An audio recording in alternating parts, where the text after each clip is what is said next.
Good morning, how you all doing today? Wonderful, what a wonderful day. I was pushed it to April thinking it will be 70 degrees outside. I am very much disappointed. But I remember I am in West Michigan and I've been here for several years. I should be used to this so-called weather.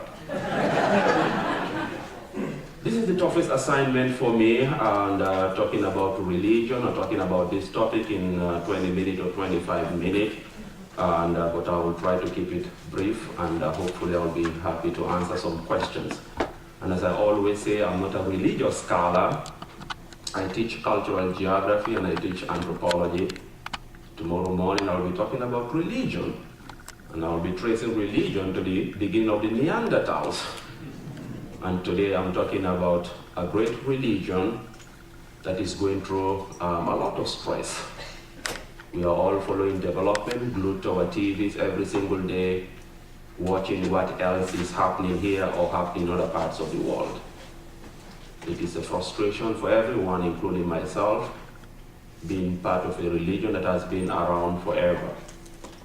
The beginning of everything, when I'm saying hello to everyone, I just say Assalamu alaikum. It simply means peace be upon you.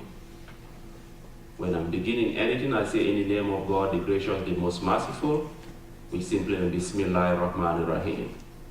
When I'm exiting or finishing my task or finishing my lunch or dinner, just say Alhamdulillah, I mean thank you God. Everything about Islam revolves around God. And sometimes when you see what is happening around the world today, say, my goodness, this is not what I was taught, this is not the religion that I was raised in. A few days ago, it was Belgium, I think, Brussels.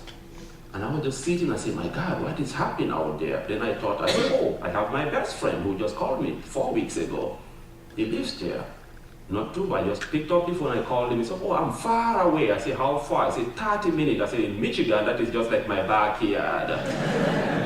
But this is just to say we are all in it together. We all have friends and family, we all travel, we all fly, we all drive, we all visit the malls every single day. And so there is no discrimination. If any violence happens in a mall or up in a plane, I always say, everybody is going to be affected. And if you look at the violence around the world today, it is affecting more Muslim societies, than, well, let's say, more than Western societies. I picked up Nigeria. They have a small group there called Boko Haram. They've killed more than 20,000 people. You could talk to the people out there and say, what is Boko Haram? They have no clue what Boko Haram is all about. You pick up the phone right now, you call my mother, you say there is something called ISIS. They have no clue what ISIS or Al-Qaeda means. So it is something that has just started, and that's just like a cancer, it's just spreading so very rapidly. And all of us, every Muslim that I've talked to, although I'm not a scholar, I'm just one of just the regular guys out there, everybody says this is completely not what we know. This is not what the religion is all about.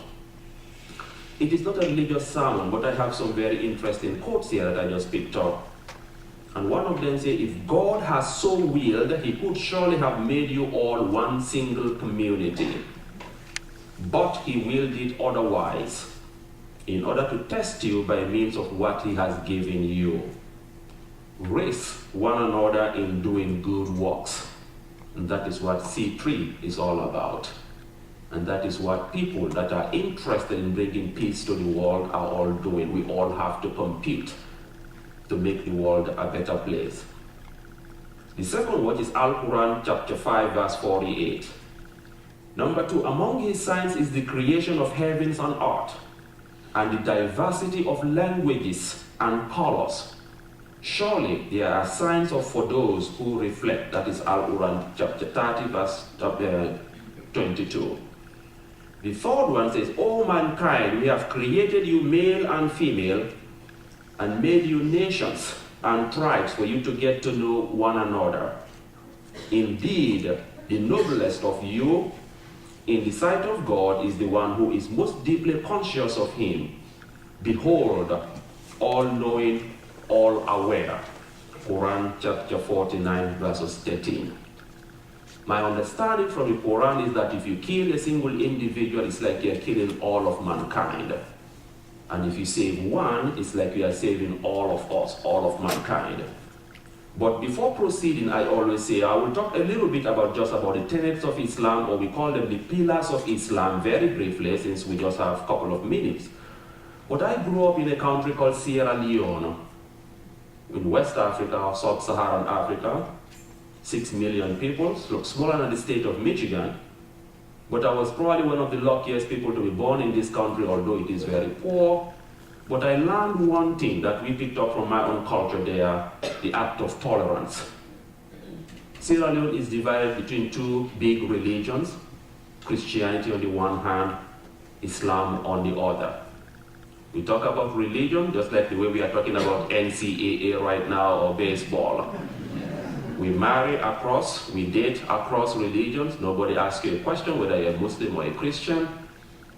Standing in front of you here, and I was telling the group early in the morning that I went to a Catholic school, mission school, from elementary right through high school.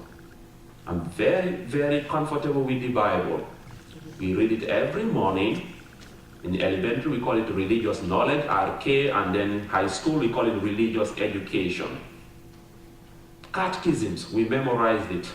Not because we love God, but there's a lot of beating in the morning if you don't memorize your catechisms. The same thing for multiplication tables.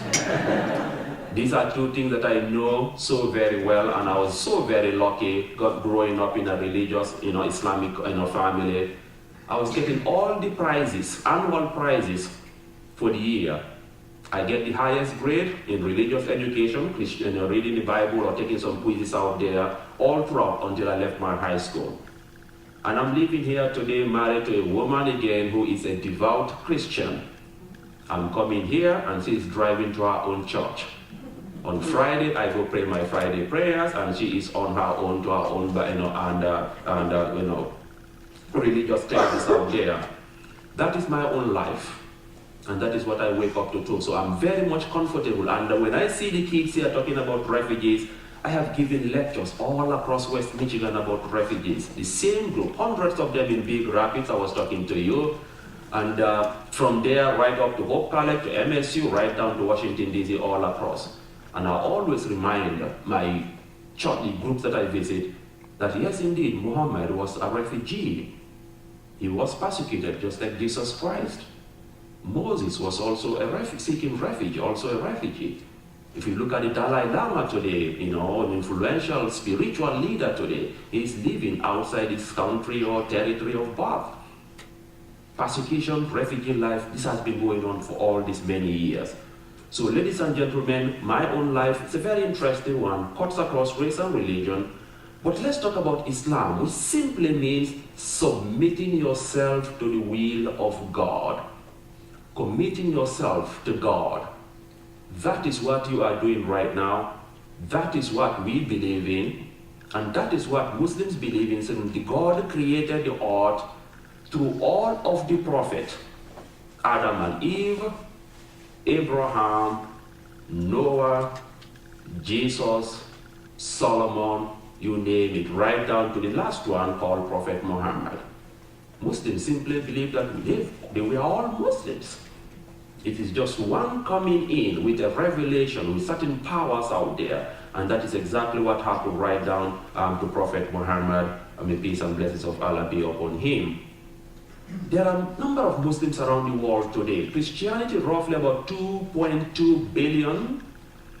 Islam, 1.5 billion, making it the fastest growing religion on the planet today. A new survey just was released, I think the Pew survey, in 50 years or 2050, it will probably be about the same as Christianity. So it is a religion that is growing rapidly, and I added in my small paragraph, it is growing very rapidly out here in America. It used to be African slaves who came centuries back, and then Middle Easterners, some from other parts of Asia, and then very recently now, new convert.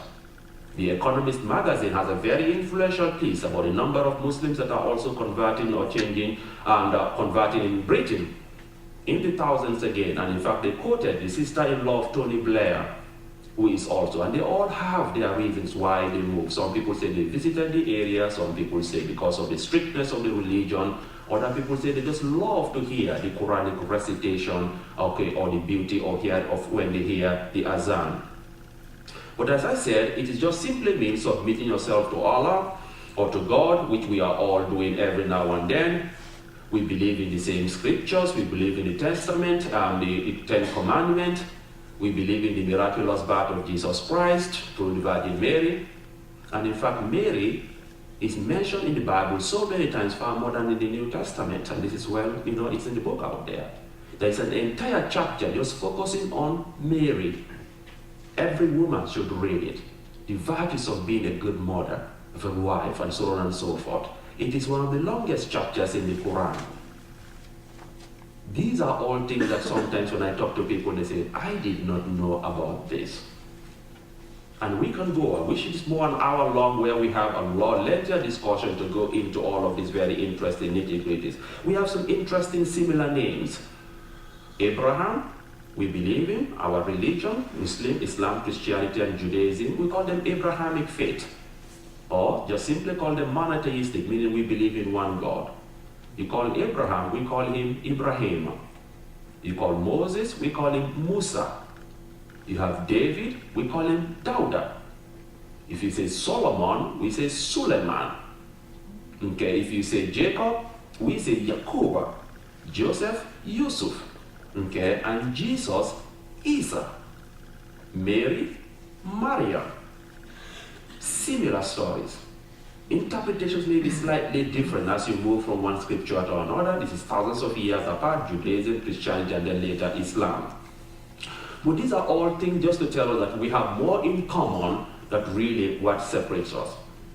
But the question is, what then? Where did it start? Well, we all know it started in Mecca. And then my small little paragraph there said it started through a revelation to Prophet Muhammad. He was a businessman, much poorer compared to his wife, was a business partner. As they were moving from point A to point B, from one city to another, they fell in love and then married Khadija. Khadija was 10 years older than Prophet Muhammad. So once in a while, he would retreat, go outside the city, and then just go and meditate, just like what we are doing out here. And all of a sudden, one day, Angel Gabriel just came to me, appeared, said, Iqra, meaning read. He told him, I am illiterate, I don't know how to read. He said, well, repeat after me. And that is the way he started now to hear some of these verses coming from God through the angel right down to him. He was very nervous coming to town and telling his wife first to say, hey, something strange is really happening. This is a society that was believed in worshiping idols and so on and so forth. Change is difficult. To come and tell people that, hey, there is something bigger. They want us to move away from what we are doing right now, worshiping idols, doing drugs, and so on and so forth. That was a big deal. His wife believed him. That is why he married him. She married him. And then what happened? His uncle said, be careful. You're going to be killed. Okay? But he still persisted, talking to his own friends, his wife, and other people. And that is the way the religion started to spread very slowly. But as I said earlier, people became somehow very much uncomfortable. They said, this guy is crazy. He's suffering from epilepsy or so on and so forth. And then, cut long story short, they started to go after him and he had to escape. Then he went to Medina. You've heard about Medina, the second holiest city in Islam. And that is the area now where the religion itself flourished. The first person that called the Azan was an African black slave, a freed slave. So Africans have been part of the religion since the beginning of the Islam itself. And from there, it spread very quickly to all areas. He died in his 60s, okay, and then others later, his followers, Ali, Umar, and other people out there helped him expand the religion. But after his death, what happened now? What happened to this caliphate, this Islamic community? A division started. And you've all heard about the Sunni-Shia divide. It's right after his death. One group, one faction, the Sunni, 85% of them worldwide, say anyone who is knowledgeable, charismatic, intelligent, okay, has the right personality, can be the leader of the Islamic world. Another group say, no, it has to be through kinship, through blood, someone related to the Prophet. They call them the Shia. The Shia itself meaning a sect. They broke away. They say, we couldn't find someone, his in-law, his son-in-law, We're going to allow that one to be the leader of the own Islamic world, the Shia, today heavily in Iran. 95% of the population in Iran today are of the Shia group, and of course there are a few of them again scattered all across the Middle East. Now you can see the tensions between the Sunni world and the Shia world 1500 years ago right up to 2016. That ideological, that religious divide has now been politicized. Iran is now a superpower on its own. Saudi Arabia is out there on the Sunni world on its own, and you all know, we don't have to get into that today, the tensions between these two groups and how they are spreading their tentacles all across the Middle East in other parts of the world. But Islam, 1.5 billion people all around in North Africa today, especially after the Ottoman Empire, right up to the Balkans, right down to Spain, going right down to Southeast Asia. Today, Indonesia has the largest concentration of Muslims in the world. Africa and Asia together have more Muslims than Middle East and North Africa put together. These are type of things that sometimes people really don't know.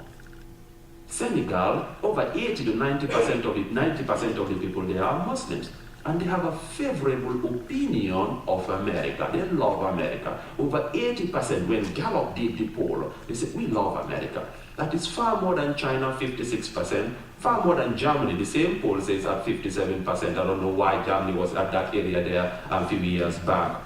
So when people cluster, they say the Muslim world hates the West. One size does not fit all. The Muslim in West Africa, probably we have something very little amongst the faith, the Quran that holds us together. We don't dress the same way, we don't eat the same way. I don't have a long beard like my other counterpart in other parts of the world. So it's very painful to say the Muslim world. We call it unity in diversity. We have massive differences. Go to Southeast Asia, the people are different. There are more Muslims in India. There are more Muslims in Pakistan. Maybe within certain parts of the Middle East, we do see some interesting challenges. And that is what probably we all need to focus on, to put our energies together so that we can put that dangerous virus of cancer away for the rest. But why then? What drives a Muslim? We put down all in what we call the 5 pillars of Islam. We call them the tenets of Islam, certain things that you must follow as a very good a Muslim. Number 1, we say Shahada. To convert is the easiest thing in Islam. It just says there is no God but God, only one God, meaning the monotheistic God, and Muhammad is his messenger. That is about it. You say that one, you repeat it 1, 2, 3 times, you automatically consider them Muslim. So the Shahada, everybody must profess the faith, must accept the faith. Number 2, they say the Salat. Well, to be a Muslim again, or a religious person, you must pray. You pray how many times? 5 times. So before coming here this morning, sunrise, I had to pray before I jumped into my car. You go home around noon to 1 o'clock again when the sun is right overhead. You pray again. You pray the 3rd time. The 4th time around sunset. And then the last one before going to bed. And I know people will start rolling their eyes. 5 times? You do not have a life. Well, they say, well, why? Because human beings, we sin every hour. You look at something, you say something, you sometimes go somewhere you're not supposed to be. So we just believe that human beings, we are almost always in a state of sin. You see a woman, I'm married, I say, thinking something dirty comes in, you have sinned. So you sin and you ask for forgiveness. It doesn't necessarily mean I have to do it consistently 5 times. If I'm busy, I'm flying from one place to another, I am teaching in my classroom, and it's time to pray, I can always make it up before I finally go to bed. Let's think about it. That is physical. We think about the physical. We eat how many times a day? 3 times most of us. You snack 2 or 3 times. Physical nourishment. Praying 5 times, spiritual nourishment. It's all about us, the human. And that is all. So we are engaging ourselves day in and day out. You have to do this thing. Number 3, they say again, a lot of us, we wake up in the morning, we eat here every now and then, every single day. Some of us don't know what hunger looks like. So they say at least once a year, a month, set that one aside and fast. You all know fasting. For Muslims, it's a little bit more painful. 29 days, sometimes up to 30 days. From sunrise, again, from sunrise right down to sunset. No food, absolutely no food. No water. And if you are married, you don't even touch your wife or kiss her for the entire day. No food or water teaches me what it means to be hungry, how it feels. There are 1 billion, 2 billion people around the world, and sometimes even more, that cannot afford food. In St. John Episcopal Church, you go to serve food. This is the wealthiest country on the planet. There are people that are out down there that we have to think about every single day. It is also another way to cleanse myself again during that period. A period for me to set aside again to meditate, to bring myself more closer to God. And that is all about fasting. That is the time when we sit together. Sometimes we have an opportunity to read. Some areas have a month off vacation. Here you have to work and at the same time do this, and follow this very interesting ritual. And it follows a lunar calendar. What does that mean? In Muskegon here, it was deep summer last year when it was 80, 90 degrees. And that means you have to go without water. In some parts of the world, in Sierra Leone, in West Africa, it is the rainy season. They get rain every single day. And that was the deliberate intention why they decided to say, let it follow the lunar calendar, because it shifts backwards. We lose 2 weeks, it goes 2 weeks backward. So there are times, many years back, it was in December. You don't feel it at all, okay? There's moisture in the air all day. The sun goes down around 6 p.m., but you still have, it's mathematically calculated. From 4:30 in the morning, right down to 9:30 at night, it's all time for fasting. And as I said, no food, no water, and you don't touch your loved one all day.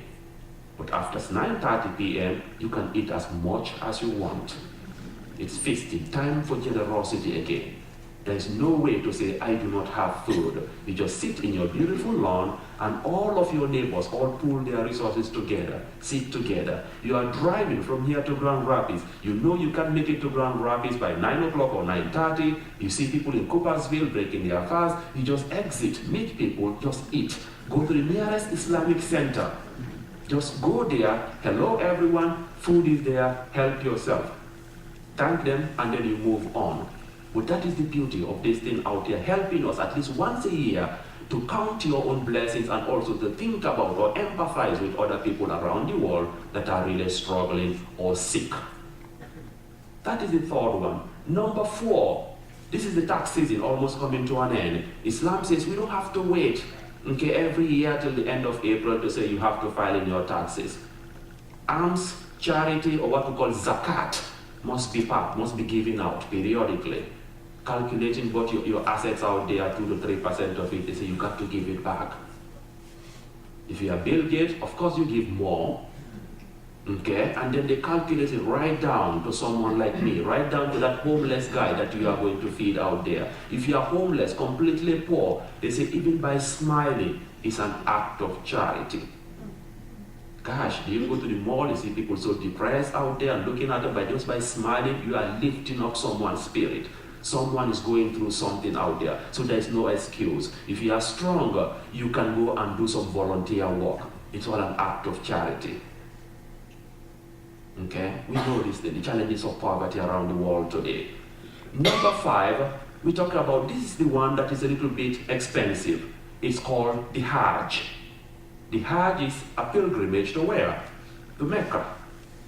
But if you can afford it, and only if you can afford it, it takes few $1,000s to fly from here to Mecca or Medina.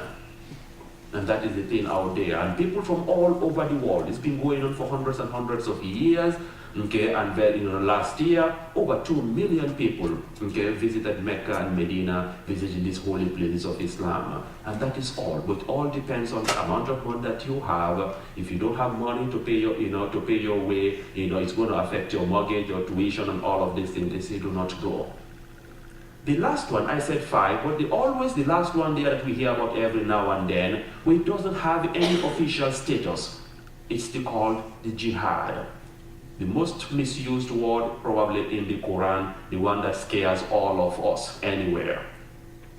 But jihad does not necessarily mean committing an act of aggression, fighting, suicide bombing, or killing people out there. That is the way you and I, we are used to. That is the way my students in my classroom, people call, and describe the word jihad. Jihad simply means a struggle. We define Islam as what? Committing yourself to the will of God. And it's an ongoing struggle until the day you die. Commitment to the will of God doesn't just relate to God, which also means a goal that you have set for yourself. You want to be a better person. I want to be a better father. I want to be a better husband. It is an ongoing struggle. I'm working on it every single day. For us, it can just be another jihad. Seeking knowledge, that is why we are here. You do not have to invite anyone. You can just come in, read your own scriptures out there. You follow it. When you decide, I want to venture outside to know another faith, another religion, or other religious organizations out there, you are also performing jihad. Getting outside my own normal comfort zone. This is not in an Islamic center. Waking up, jumping into my car to come out here to say, let me share the little that I know about this faith. That again is my own version of jihad. But the multiple meanings, the bad guys, the extremists have taken it away. And trust me, there is always somewhere in the Bible or the Quran, you can pick it up that will say you got to do this thing. But that is something that the tensions between tribes 1500 years ago is still there, because the Quran is a very strict book. You cannot alter anything. You cannot easily change it. Some people say, let's get this word that is fueling the minds of these extremists in other parts of the world. Other people say, let's leave it there. Focus on the goal. Ignore the ones out there. And these are the challenges out there. And that is why when you put the word jihad today, it means different things to so many different people out there. But if the people who are there, who are doing, who are peace-loving people out there, they focus on more, what can I do to make myself better? What can I do to make my neighborhood better? How can I be a very functioning citizen in Muskegon, the Lakeshore area out there? You are performing jihad every single day. Okay? But what happened now, very quickly now? Why are we so passionate about it? I'll just wrap up very quickly. We look up to Prophet Muhammad as the one who received the last revelation. We have respect for all of the prophets, all of them, from Adam and Eve right down to, let's say Abraham, right down to the, Jesus and other people out there. We believe in him. We believe in his revelation. We believe, talked about the mother of Jesus Christ, but to him we consider just as a regular guy, born an orphan. He is seen as a husband. We look up to him. What did he do for his wife and his children? We see him as a head of state. What did he do during his time? We see him sometimes as a military general who led battles to protect his own people out there. He means a lot to so many different things, and that is why the emotions tend to be extremely high. But we see him as a regular person. That is why you do not see his image, because people will start worshiping him. And that is why sometimes when you see someone, a cartoonist somewhere in the world, depicting his image, people get angry and frustrated in some other parts of the world. He's just a regular guy, but with a lot of interesting qualities, worth emulating. And that is why we say we hold him with a high degree of regard out there. And when something happens, for me, not that I don't care if there's an image of him somewhere in the world, I can think twice before I act. Okay, sometimes it's just nice to give someone the benefit of the doubt. Other people don't think so. And that is the life of that gentleman 1500 years ago, right up to the present. Islam in a nutshell simply means submitting yourself to the will of God. Talks about peace. We begin with Bismillah, we end with Alhamdulillah. And that is just what I just wanted to show. But post-September 11, things have changed, and it's understandable. And we are all working very hard to reach out to other religions. The same thing for me, trying to understand Buddhism, Shintoism, and other religions out there, as other people are also trying to understand my own faith. I know there's not a lot of time. I will stop here, and I will hang around for a couple of minutes. Maybe you have a question or comment, and I'll be seeing if I can answer those questions. If not, I will go back and do more research and then come back again. Thank you all. Have a wonderful day and a wonderful Sunday. Thank you. God bless you all.